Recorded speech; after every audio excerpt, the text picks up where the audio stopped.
Good day, everyone. Welcome to Real Conservative Headline News. I'm your host, Nathaniel. Rajkumar, starting off locally here in Trinidad and Tobago. Ask what he would say to business owners struggling to stay open. The finance minister yesterday declined to respond directly. In a WhatsApp message to the Express and other PNM media, he said in regard to the economy, I've repeatedly publicly stated that the economy inherited by this government almost a year ago had contracted by 20% as a result of the PNM policies and decisions. I don't recall any media houses raising similar concerns with the then Minister of Finance, Tanku said. My response, as much as I don't think he is the best man for the job, Tanku is 100% correct about the PNM's Kakash mainstream media hypocrisy and deceptive style of journalism. Even former PNM ministers publicly asked the Kamla administration where they were going to find the funds needed to fulfill their promises to citizens, which proves they all knew that the treasury was actually empty this time around. Unlike back in 2015, where there was over $5 billion US in the Heritage and Stabilization Fund and over 10 or 13 billion US dollars in general reserves. You cannot compare these two times, people. PNM left our country almost bankrupt. Sadly, Tango himself has been implementing a lot of PNM policies, even though he is criticizing that former regime. But he's still doing a whole lot better than any PNM finance minister. The United States government, through the United States Embassy, Port of Spain, and the U.S. Southern Command, Southcom, donated 8,640 meals ready to eat MREs to the Trinidad and Tobago Defense Force. The donation of 15 pallets of MREs totaling 8,640 individual meals is valued at US $130,000. Each MRE is a complete meal, including protein, carbohydrates, a snack, coffee, tea, and a sweet. The rations virtually do not expire, making them especially useful to support troops on deployment or to provide to first responders responding to a natural disaster. Each MRE provides approximately 1,250 calories. The donation builds on the long-standing bilateral relationship between the United States and Trinidad and Tobago. Now, of course, the PNM patriots were asking, so why they need that in the first place?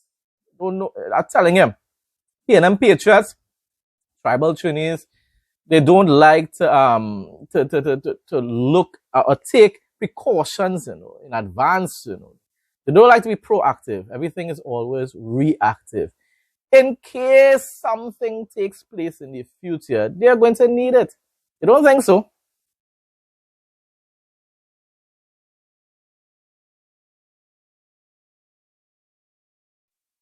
Trinidad and Tobago's request for information on the re-election of Carla Barnett as head of CARICOM is not unreasonable. This is the opinion of economist Indira Sejwan on the regional situation which is presently unfolding, in which this country is demanding answers about the reappointment. Of course, the Prime Minister is completely justified in her concerns.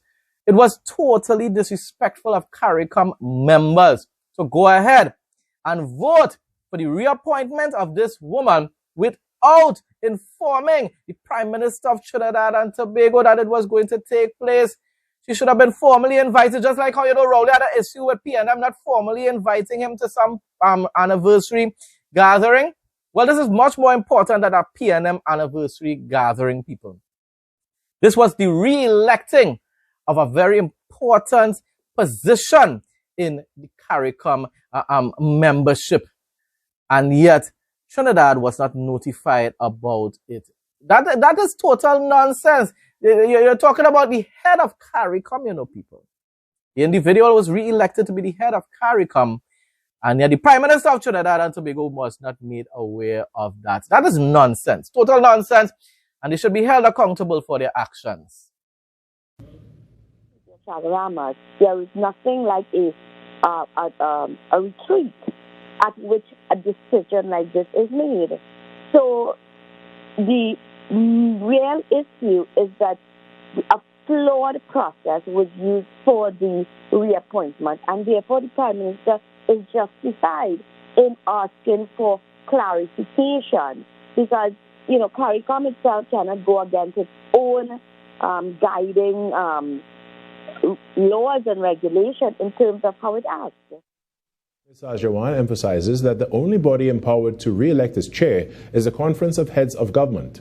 At its last meeting, however, this matter was not included on the agenda. She therefore advances the proposition that CARICOM is failing in its objective as a move of policy and leadership in the region. Within the time of Dr. Barnett, we have not even raised the issue of moving the agenda forward with respect to the single currency. That is one. Two, the issue of free movement of people. When you look at the EU, they have done it in such a very seamless manner. Yet, within CARICOM, it still remains a difficulty in terms of people, movement, and free movement of people.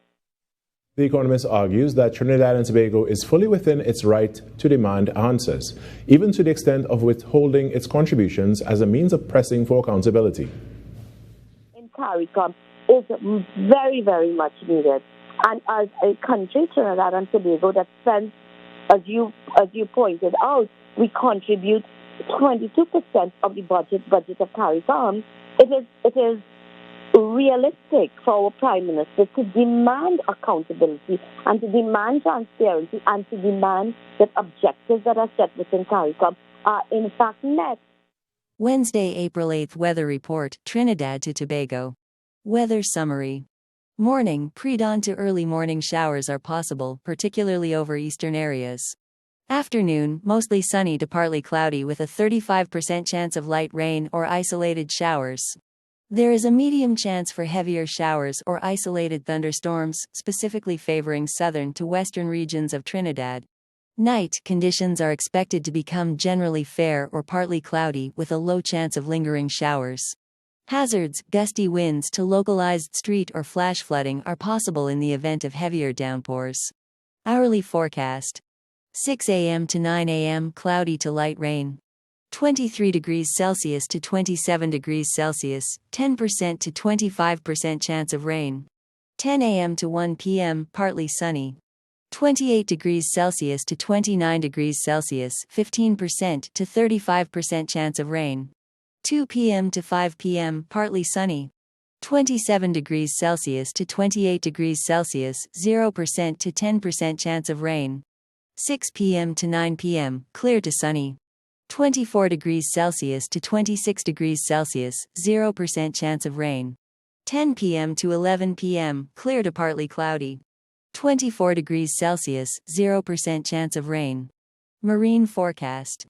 Sea state, moderate with waves 1.5 to 2.0 meters in open waters and below 1.0 meter in sheltered areas. Winds, easterly to southeasterly 10 to 15 knots, gusting to 25 knots near showers. Tides, Trinidad, high at 5:02 a.m. and 6:14 p.m. Low at 11:41 a.m. and 11:36 p.m. Tides, Tobago, high at 4:38 a.m. and 5:32 p.m. Low at 11:08 a.m. and 11:02 p.m. Sun and Moon. Sun, rise at 5:56 a.m. Set at 6:14 p.m. Moon, rise at 11:31 p.m. Tuesday to set at 10:28 a.m. Rise again at 12:15 a.m. Thursday. Additional details. Daytime high 29 degrees Celsius. Overnight low 23 degrees Celsius. UV index very high 9. Sun protection recommended between 10 a.m. to 4 p.m. Wind breezy from the east at 12 miles per hour. Humidity approximately 68%. Regional news now. As global prices continue to climb and household expenses are expected to rise in St. Vincent and the Grenadines, The government is planning to roll out measures to cushion the impact on citizens, and thankfully they are doing so. Prime Minister Dr. Godwin Friday told SVG-TV News that the National Cost of Living Task Force was approved by Cabinet recently. The Prime Minister identified energy costs as a major area of concern, noting that prices are expected to increase, although there's hope that this can be mitigated. Among the proposed measures are targeted tax relief and efforts to source cheaper food supplies through CARICOM partnerships with countries such as Guyana and Brazil. We've had experiences with shocks. Some of them we couldn't plan for. We know that the fallout can be very costly, very damaging to the finances for many households. We can be certain of is that it will have an economic impact on us here. And that is why we set up the task force to think and to plan ahead, to see what things we can control and to start putting those measures in place. I have not seen the increase at the pump yet. You haven't yet, but we don't wait until that happens and then respond. Our approach is that we look at a situation, we say this is likely to happen, and we will plan for it in advance. We hope there is no increase in the pump ever. We hope that the prices on the shelves don't go up, because we would rather deal with that than to deal with a problem where you have, rising prices and escalation in fuel prices affecting us here. Energy, we use imported, diesel and so forth. All of those things are possibly likely, depending on how long the war goes on. So our plan is to be prepared for it and to do what we can now to mitigate the impact of it. According to President Dr. Irfan Ali, the Rupununi will be one of Guyana's agricultural powerhouses. With vast arable lands, we are positioning our country to supply food not only for ourselves, but for the Caribbean and beyond, being self-sufficient while also providing much-needed food for the rest of the Caribbean. And that is going to definitely generate much-needed revenue as well. He went on to say, I urge Guyanese with vision and resources to partner with our communities, invest in large-scale farming, and unlock the tremendous opportunities that exist, he said in a Facebook post. Get another example showing that Guyana has a president right now that cares about all the peoples in his nation. He wants them to prosper. He wants the cost of living to be reduced. He wants to also provide food, much needed food for the rest of the Caribbean, his brothers and sisters throughout the Caribbean. And I mean, the man is really an exceptional leader. He's not perfect. I'm not saying he's perfect. There are things that I disagree with him on, but he's really probably the best president in Guyana's history. The Bank of Jamaica is actively managing foreign exchange market conditions to ensure that movements in the foreign exchange rate do not result in a significant increase in inflation. The BOJ estimates that if the Jamaican dollar depreciates by about 1% of its value against the US dollar, this could add about 0.4 percentage points to inflation over a 12-month period. And remember that it's not like how we have 6 point something to 1 or 7 to 1 here in Trinidad, With Jamaica, the exchange rate is in the hundreds. Andrew Blue Johnson, a 53-year-old local activist, is seeking the Free National Movement's nomination for the Freetown constituency in the Bahamas. FNM, Free National Movement, sounds a whole lot like People's National Movement, but that's concerning, at least in my opinion. Johnson is aiming to challenge the current Progressive Liberal Party representative, Wayne Monroe, for the seat in the upcoming election. Time alone will tell which is the better party there in the Bahamas. I'm only now becoming aware of the politics and their style of governance in that country. You see, in the beginning, I wasn't really too sure about Andrew Holness, and I thought that the opposition might have been better. And now I'm realizing that Andrew Holness, even though he isn't an actual conservative, he does lean on the conservative side, and therefore I do support him a whole lot more than the opposition leader or the opposition party in Jamaica. International news now, seat secured. Trump-backed Republican Clay Fuller won the special election for Georgia's 14th district, defeating Democrat Sean Harris to fill the seat vacated by Marjorie Taylor Greene, who quit Congress after a public falling out with Donald Trump. She's an anti-Zionist, QAnon follower most likely. She sounded really wonderful in the beginning, you know. But a lot of these individuals ended up getting deeply involved with the QAnon movement, which is controlled basically by the Russians. And they use that movement to influence a whole lot of conservatives to turn against Israel. And instead of becoming America first, they became America only. The victory provides crucial breathing room for the GOP's razor-thin House majority as they look to advance the America First agenda. Clay Fuller says Democrats can't beat President Trump after winning the special election for Marjorie Taylor Greene's former House seat. Let's hope that he's correct. I really do hope and pray. I have my issues with Trump. Matter of fact, I don't like the new ceasefire deal he made with Iran recently. But I'd rather him being president and I'd rather the Republicans governing America than the Democrats any day. Now, the Democrat Party poured millions of dollars into this campaign, poured lies into this campaign, but they can't beat Donald Trump, and they never will. Above and beyond, a pizza delivery driver weeks from retirement made an extra stop at the store to bring a customer Diet Coke when the Idaho Domino's where he worked ran out of the product. Doorbell camera footage showed Dan Simpson politely waving off an extra tip. It's okay. He didn't want it. And explaining he's retiring soon.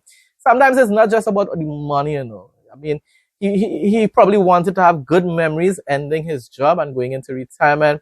And it shows that most likely he really did love what he did. This was a nice story. It's not even an interesting fact segment here, no people, but it was a nice story. We had a Diet Coke. Oh, okay. I stopped at the store though. So. Oh, you did not have to do that. Oh, that's okay. Did you really? Yeah, that's all right. Oh man, hold on now. Well, do you have a way I can add more to your tip because you deserve more than that. I don't have any cash on me. Is my problem. oh, don't worry about it. That's fine. $6.60. That's a good tip. No. The store's right next to us. You know. Yeah. So hey, listen, I appreciate that very much. Yeah, that's okay. If I call into the store, can they take more on that tip? I wish I had cash for you. Oh, you don't need to. Oh, that's a good tip. All right. What's and your I'll name? Mine's Dan. Dan, I'm Brian. I appreciate you. You're at that store up on Maple Grove. Yeah, All right, tell him that Dan. He's a great driver. I'm going to, Dan. I appreciate you very much. 14 years I've worked there. I'm retiring. I'm retiring in 26 days. Now for the interesting facts segment. A powerful story of love and commitment has touched hearts around the world. An 82-year-old farmer from China traveled nearly 12 hours every day for 105 days just to spend 30 minutes with his wife in the hospital. Despite his age and exhaustion, he never missed a visit. He would wake up early, cook food, and take multiple buses just to hold her hand and talk to her.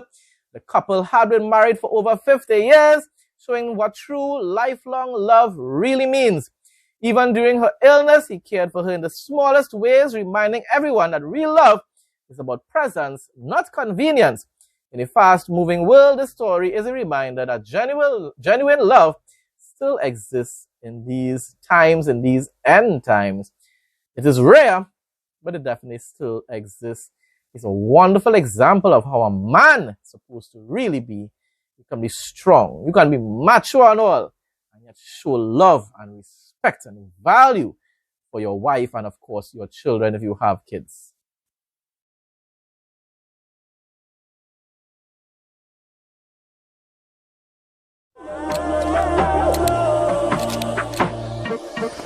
Welcome to Real Conservative Headline News Travel Adventures. Taos Pueblo, located 3 miles northeast of Taos Plaza, is a UNESCO World Heritage Site and National Historic Landmark representing one of the oldest continuously inhabited communities in the USA, occupied for over 1,000 years. Visitors can explore the multi-story adobe structures, meet local artisans, and experience Tiwa culture, typically open Thursday-Monday. Key visitor information. Hours and access, generally open 9 a.m. to 4 p.m., Thursday to Monday, with exceptions. Always check the official website for closures, e.g., usually closed August 20th to 31st for religious ceremonies. Admission, approximately $25 per adult, with discounts for students, military, and groups of 8+. Location, 120 Veterans Highway, Taos, NM. Tours optional, short, informative guided tours are available to explain the history and cultural significance of the area. Travel highlights and tips. Architecture. The iconic, multi-story north and south adobe houses, Floma and Loquima, are built of earth, water and straw, with some structures standing for nearly 1,000 years. Cultural respect. Taos Pueblo is a living Native American community. Respect residential privacy and do not enter homes. Photography. Seek permission before photographing individuals. Certain areas or events may restrict photography. Facilities include small shops selling local jewelry, pottery, and food, such as fried bread. Tips. Wear comfortable shoes for uneven terrain and stay hydrated. Hope you enjoyed today's video, and we'll see you again tomorrow as our journey around the world continues. Folks, that brings us to the end of today's headline news. Thanks again to everyone who continues to support my content. Please like, comment, share, and subscribe.